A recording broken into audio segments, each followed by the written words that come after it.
Another one I wanted to talk about was cultural authenticity.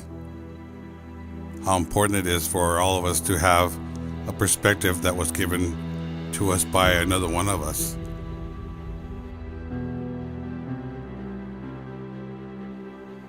It would be like looking at a basket of one of my ancestors and wondering if she made it or not. Of course I would look at it and say, Margarita Britton made that.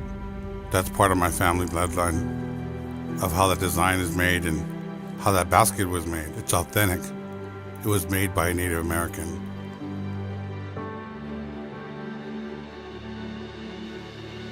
When I make my movies and I do the things that I do, it's the same way she made her baskets. I'm proud of what I do and how I weaved it together.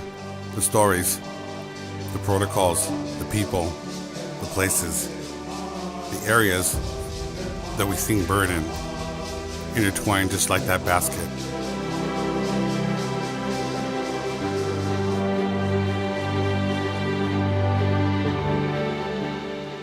On her baskets, there were different designs that she designed herself and put on there.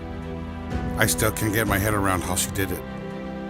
Some people can't get their head around how I did this. It's the same way she did her baskets. It's a talent that she has.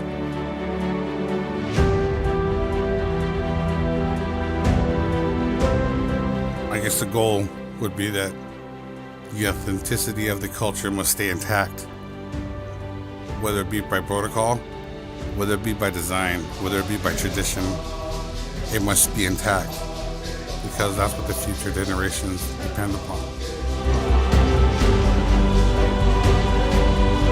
Somebody would show the example of what we did with We Are Birds and show that all of us went beyond ourselves to help the other tribe that were in it. And for those that weren't here anymore to talk about it. And even those people that left recordings back to say what the story was about with me or with other people, just to get the story right. Now that in itself is a feat that we all should be proud of that we're in this project, because I am. And I hope that all of you are too.